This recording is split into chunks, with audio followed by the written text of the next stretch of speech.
हो गया।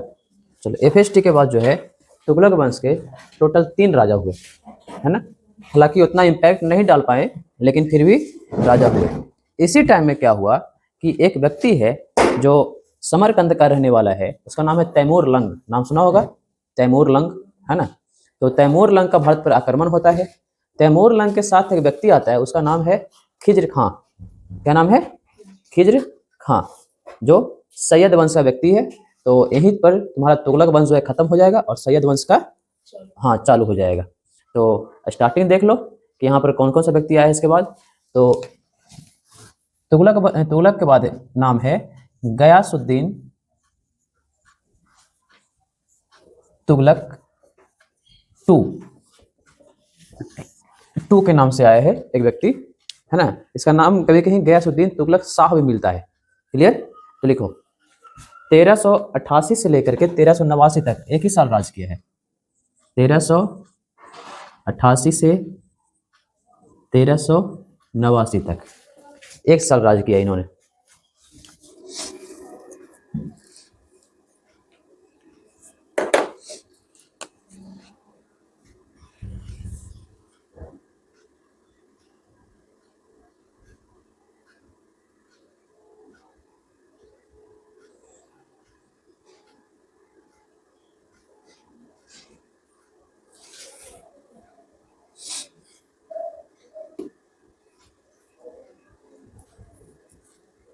ठीक है, इन्होंने ज़्यादा कुछ किया नहीं है, बस इसके बारे में जान लो।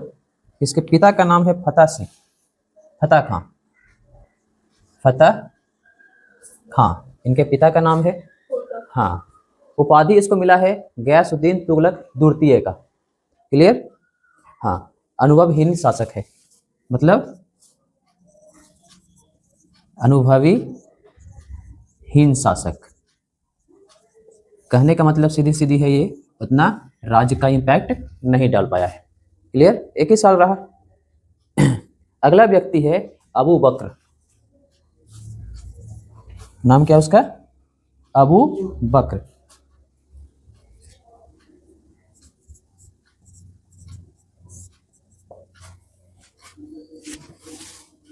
है ना। ये भी एक साल रहा है, 89 से 90 तक। तुगलक शाह का पुत्र है ये।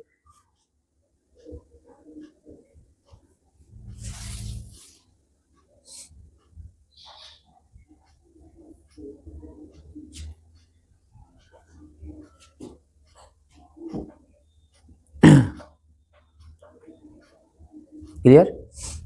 1389 से कौन? कार्तिक तो आए, क्या दिक्कत है? पहचानते हो? गणेश, कार्तिक, हाँ सब आता था पहले तो आए। देखो, हम सीधी सीधी भाषा में बात करते हैं। बहुत सारे बच्चा बोलता है सर 1 साल पढ़ेंगे, 2 साल पढ़ेंगे। कल भी 2 स्टूडेंट आया वहाँ, तो सर हम सीधे दरोगा की तैयारी करेंगे। विश्वास नहीं करोगे, उसके बारे में मैथ वाले सर बोल रहे थे कि सर इतना लो स्टूडेंट है, उसको माइनस प्लस जोड़ घटाव गुना भागा लघुत्तम महत्तम करने में दिक्कतें आती है।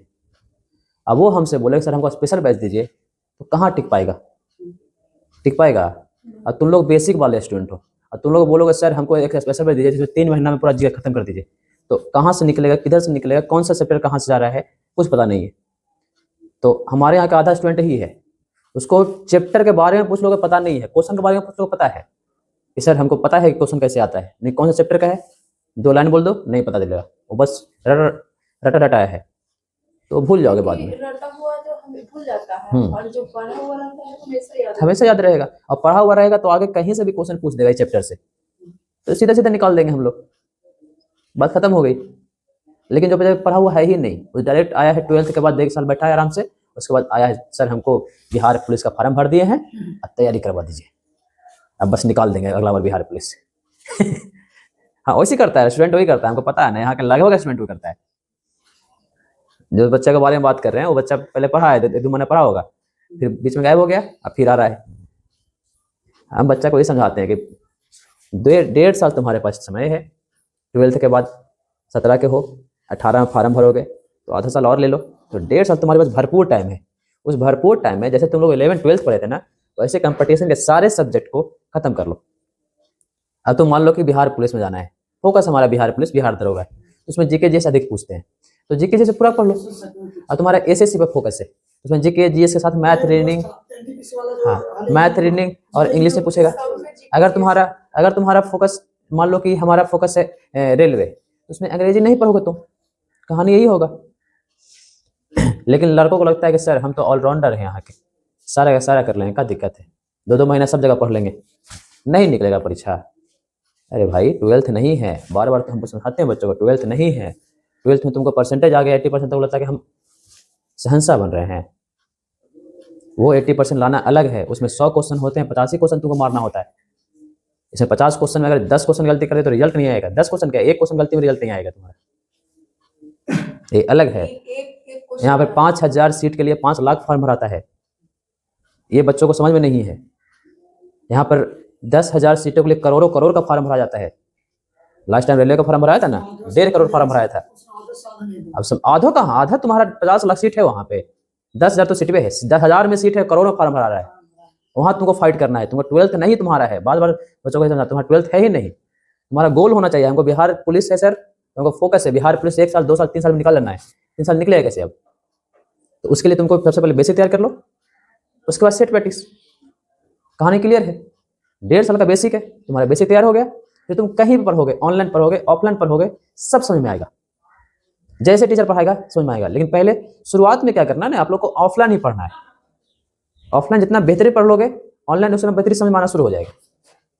बच्चों को लगता है हम सर ए सर से पढ़ लेंगे तो हमारा ए सर वाला तो सिलेक्शन ही करवा देंगे। उनके पास 5-5 हज़ार के ऑलरेडी बैच है, लाख के स्टूडेंट ऑनलाइन पढ़ रहे हैं, सीटें कितनी है, सीटें कितनी है, वो 100 इसी उन्हें करते हैं जो 10 को सिलेक्ट हुआ है। तो वो ये भी तो बताएं सर हमारे यहाँ 50 लाख बच्चा पढ़ रहा था, 10 को सिलेक्ट हुआ 50 लाख में, वो एक्सेप्शन केस होता है ना, बात खत्म हो गई। तो पहले समझ में आएगा उस चीज़ों को, कोई भी चीज़ों को। इतिहास है, इतिहास नहीं रटा जा रहा है, तो सर उसको हम बेसिक तैयार कर लेंगे, बढ़िया से पढ़ा दीजिए हमको। जब हम लोग पढ़ते थे यहाँ हिलसा में, तो हमारे पास शिक्षक नहीं थे वैसे पढ़ाने वाले, वो भी लूसेंट, हम भी लूसेंट, तो चलते रहा काम। लेकिन अब तो सारी शिक्षाएं तुम लोग को मिल रही है, नोट्स बना के दे रहे हैं, सब कुछ बना के दे रहे हैं, तब का दिक्कत। बेसिक तैयार करने में कोई हर्ज नहीं है। लोग बेसिक तैयार करने से भागता है, यहाँ जो है ना स्टूडेंट बेसिक तैयार करने से भागता है। उसको लगता है कि सर हम 80% लेके हमको नौकरी नहीं मिलेगा, हाँ ये ख्वाब में रहता है, हम 80% 12th में नौकरी नहीं मिलेगा, ये तो हो ही नहीं सकता है। 95% वाला को नहीं मिल रहा है तो 80% ला कर कूद रहा है, और 12th में 95 या 80 ले आए, फर्क क्या पड़ता है, कोई फर्क नहीं पड़ता है, कोई फर्क नहीं पड़ता है। 90 लाओ, 95 लाओ, 100 आउट ऑफ 100 लाओ, 12th का इससे बहुत संबंध है। लेकिन तुम लोग हम जानते हो कितना पानी में तैर के आए हो। जो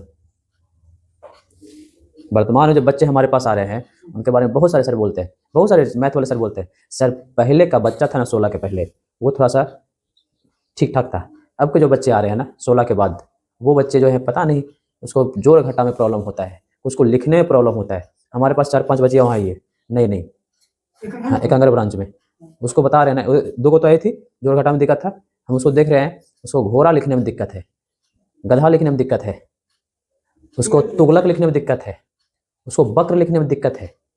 अब बताओ वैसा स्टूडेंट 12th पास करके आया हमारे पास, अब क्या कर सकते हैं हम उसको, हमारा सिस्टम ही ऐसा है, पास कर दिया 12th तक में जाना चाहिए। हम दुकान पर थे तो एक लड़का आया, तो एंकर को एंचर पढ़ रहा है, हम पढ़ाई किए थे, तो हाँ सर पढ़ाई किए थे, क्या माँ तक, चल 12वां तक पढ़ ला, क्योंकि बहुत बढ़िया एंकर को है। एकंगर सराय में कंपटीशन है, कंपटीशन के सारे सब्जेक्ट है वहाँ पे। अभी अंग्रेजी हो रहा था, अभी हो रहा होगा मैथ और रीजनिंग, वहाँ चलेगा 10 बजे तक, 10 बजे बाद फिर हम जाएंगे वहाँ पे। है रीजनिंग नहीं अभी डाल रहे हैं, अथी मैथ वाला सर डालेंगे, मैथ वाला सिर्फ अभी, हाँ डलवाएंगे उसको, ग्रुप पे डलवा देंगे, नहीं अथी पे नहीं, ग्रुप पे डलवा देंगे। हाँ उनका चैनल अलग है थोड़ा सा, IQ वाले सर हैं, IQ वाले सर है ना यहाँ पे, वही सर हैं वहाँ पे, घनश्याम सर पढ़ा रहे हैं, हाँ घनश्याम सर वहाँ पढ़ा रहे हैं उनको, हाँ यहाँ पे इंग्लिश चालू अगले साल से हो जाएगा, कन्फर्म होगा इंग्लिश सर्वर के बाद। बोले 12th के खत्म हो जाएगा बचता हो आए 12th का बैच। हाँ, तो 12th का बैच खत्म होगा ना, उसके बाद शुरू कर देंगे। दिसंबर जनवरी में थोड़ा सा प्रचार उचार करेंगे, है ना। ऐसे ही फरवरी से बैच शुरू हो जाता है, तो फरवरी में बच्चे आते नहीं है, मार्च में बच्चे आते हैं नए नए। तो वो नया वाला बच्चा कुछ इंग्लिश वाला में भी है, तो उसकी भी तैयारी करवानी है, कुछ बायोलॉजी वाला में है, उसकी भी तैयारी करवानी है। वो लोग कुछ बच्चा सिंसियर है वो लोग तैयारी करने में, तो सबको लेकर आएंगे। चलो, अबू बकर हो गया, आगे देख लेते हैं। अगला व्यक्ति है अलाउद्दीन सिकंदर शाह।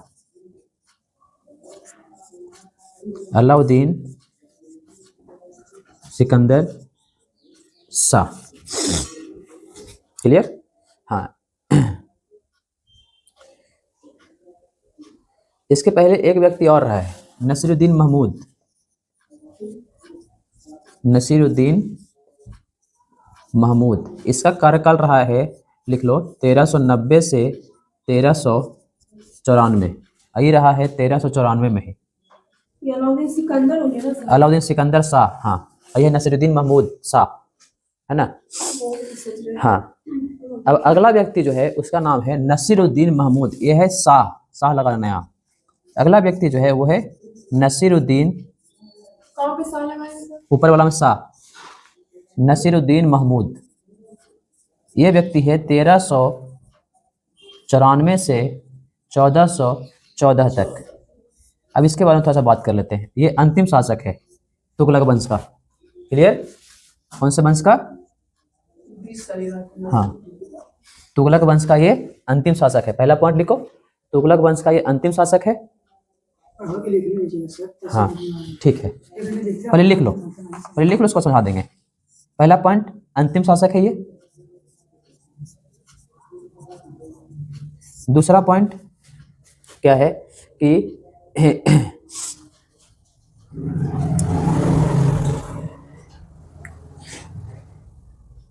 इसके समय में तैमूर लंका आक्रमण हुआ।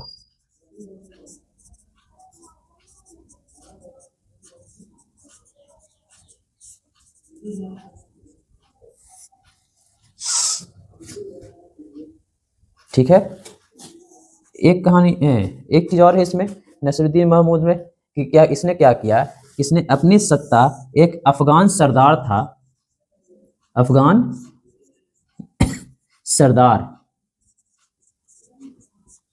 दौलत खां लोधी, दौलत खां लोधी, है ना, लोधी को सौंपा, दौलत खां लोधी को सौंपा। अब इसके समय में अंतिम शासक नहीं थे, तैमूर। तैमूर लंका आक्रमण हुआ। तैमूर लंग एक आया था, तैमूर लंका आक्रमण हुआ। हाँ, अगला पॉइंट है अफगान सरदार दौलत खां लोधी को सत्ता सौंपा, सत्ता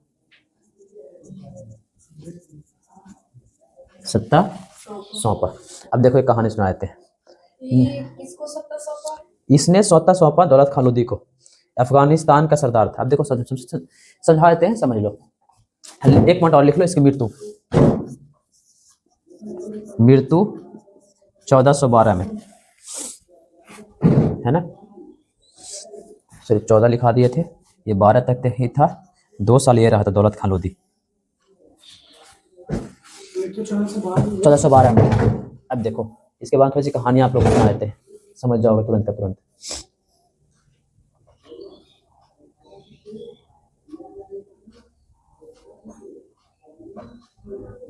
देखो कहानी क्या है इसकी। नसीरुद्दीन महमूद तुगलक वंश का शासक है। इसके दरबार में एक व्यक्ति रहता था जो सरदार के रूप में था, उसका नाम था दौलत खां लोधी। जो आगे पढ़ेंगे हम लोग लोधी वंश, इसके बाद पढ़ेंगे ना हम लोग लोधी वंश, तो यही लोधी वंश का वंशज होगा आगे।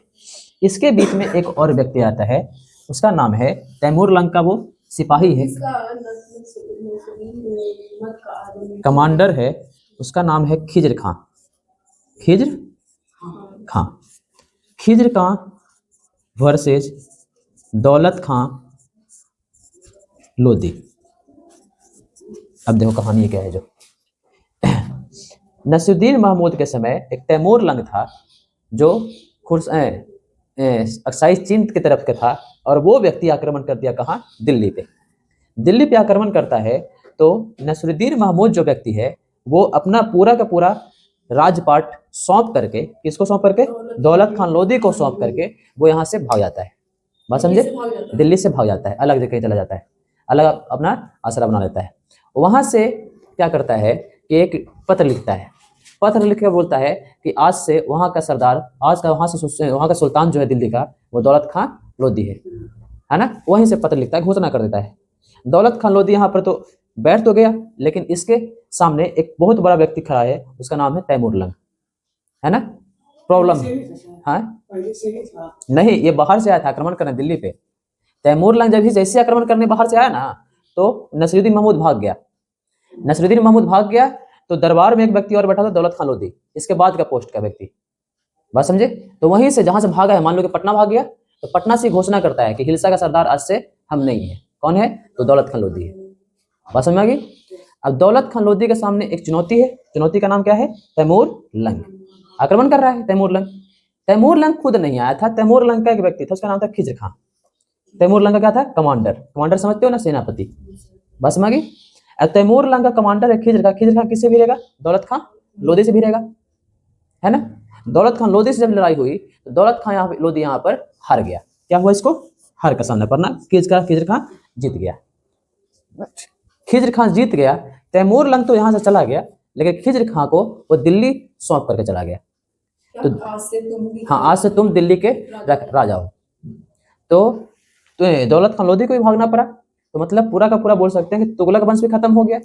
यहाँ पर अफगानिस्तान सरदार कुछ थे लोधी, वो भी खत्म हो गए। तो बचे कौन, खिज्र खां। खिज्र खां के रूप में खिज्र खां जो है अपना नया वंश की एक स्थापना करता है। अगला वंश हम लोग को पढ़ना है सैयद वंश। खिज्र खां एक नया वंश की स्थापना करेगा, कहाँ, दिल्ली में। कौन वंश, सैयद, है ना, सैयद वंश। बस मगी। तो अगला वंश हम लोग को पढ़ना है सैयद वंश। उसके पहले एक चीज और पढ़ लेते हैं थोड़ा सा, इसके बारे में बहुत चर्चाएं होती है कि तैमूर लंग कौन था, तैमूर लंग कहाँ से आया था, और तैमूर लंग के बारे में क्यों पढ़ना है, बताते हैं आपको। तैमूर लंग के बारे में इसलिए पढ़ेंगे, जब हम लोग बाबर के बारे में पढ़ेंगे ना, तो वहां पर तैमूर लंग का वो वंशज होगा। कौन, बाबर। अपने आप को मानता था, माता की तरफ से तैमूर लंग का, पिता की तरफ से हाँ बस मैं। तो ये दोनों व्यक्ति जो है, जो है ना, रेगिस्तानी इलाका से आया है, लुटेरा है दोनों व्यक्ति। ये दोनों व्यक्ति का वंशज होने का दावा कौन कर रहा है आगे, बाबर। बस मैं, इसलिए थोड़ा सा हम पढ़ लेते हैं तैमूर लंग के बारे में। तैमूर लंग के बारे में देख लो क्या कहानियां हैं जो।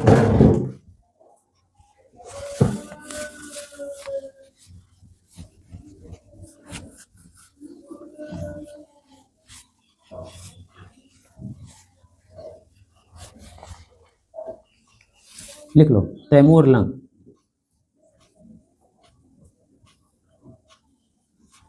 क्लियर।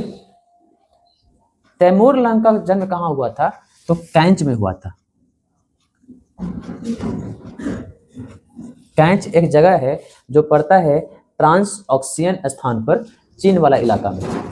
जाति क्या था इसका, इसका जाति था तुर्क, है ना। पिता का नाम था अमीर तुगई।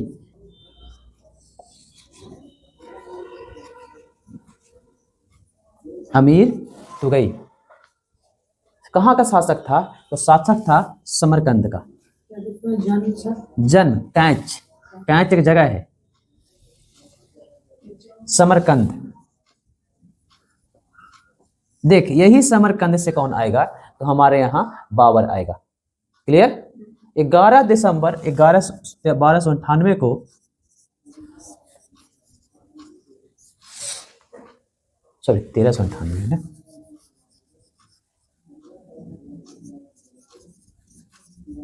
भारत पर आक्रमण करता है। आक्रमण करने के दरमियान किसको भेजता है, तो तैमूर लंग का कमांडर कौन है, सही बताएं। कमांडर कौन था, तो खिज्र खां। क्या नाम था उसका, खिज्र खां। कमांडर किससे टकराया था, खिज्र खां, दौलत खान लोधी से। देखो अब यहाँ पर थोड़ा सा समझाया था तुम लोग को, ये अफगानिस्तान का है इसलिए अफगानी है, ये तुर्किस्तान का है इसलिए तुर्क है। बस मारिए। अफगानिस्तान का इसलिए क्या है, अफगानी है। ये तुर्किस्तान का है इसलिए तुर्क है। तो दिल्ली पर जो है हमेशा अफगानिस्तान और तुर्किस्तान में हमेशा लड़ाई होता रहा। जैसे दिल्ली में। हाँ, दिल्ली में कुछ चाहते थे कि तुर्क वाले चाहते थे कि हमारा अधिकार हो, अफगानिस्तान वाला चाहते थे हाँ। कि हमारा लड़ाई हो, हमारा स्थापना हो। जब आगे हम लोग पढ़ेंगे ना तो हम लोग पढ़ेंगे एक शेर शाह सूरी के बारे में, जो बिहार का शासक था वो अफगानिस्तानी था, ठीक है। अब बाबर का वंशज है हुमायूं। हुमायूं अपने आप को मानता था तैमूर लंग का वंशज, और तैमूर लंग का जो जाति है वो क्या है, तुर्की है। बस माई, तो यहाँ पे भी तुर्क वर्सेज अफगानिस्तानी लगा रहता था, हमेशा चलते रहता था। सर उसमें बॉब अभी भी देखना कि पाकिस्तान और अफगानिस्तान की टीम का बनता नहीं है, मैच वाला देखना, हाँ दोनों अपने में भिड़ते रहता है। तो अफगानिस्तानी बोलते हैं कि अच्छा वाला मुस्लिम हम हैं, पाकिस्तानी बोलते हैं अच्छा वाला मुस्लिम हम हैं। पाकिस्तानी में जो वंशज हैं, सॉरी पाकिस्तान के जो वंशज हैं, तो भारत से कट गया पाकिस्तान, तो पाकिस्तान वाले जो वंशज हैं वो मानते हैं कि हम मतलब बाबर के वंशज हैं तो हम बढ़िया हैं, तुर्की हैं तो बढ़िया हैं। अफगानिस्तान वाले मानते हैं कि नहीं, हमारे तो स्थानीय यहाँ पर स्टार्टिंग में यहीं से शुरू हुआ है मुस्लिम वंश का। बस समझे, इसीलिए अफगानिस्तान में ज़्यादातर तुमको देखने को मिलेगा पठान वगैरह ये सब देखने को मिलेगा ज़्यादा। हाँ, पठान जाति है उनकी, मुस्लिम की जाति होती है पठान, मौलवी, मुल्ला, बहुत सारी जातियाँ उसमें, बहुत जातियाँ हैं मुस्लिम में भी। हाँ, कुंजरा सब्जी बेचते हैं जिसको बोलते हैं कुंजरा। हाँ हाँ हाँ, मुस्लिम में बहुत सारी जातियाँ हैं, बरेलवी, अहमदिया, हाँ हम लोग जैसे हिंदू जातियाँ हैं वैसे मुस्लिम में भी जातियाँ हैं। तो ये तुम्हारा तुगलक वंश पूरा का पूरा समाप्त हो गया। क्लियर, इसको पॉज कर दो अभी।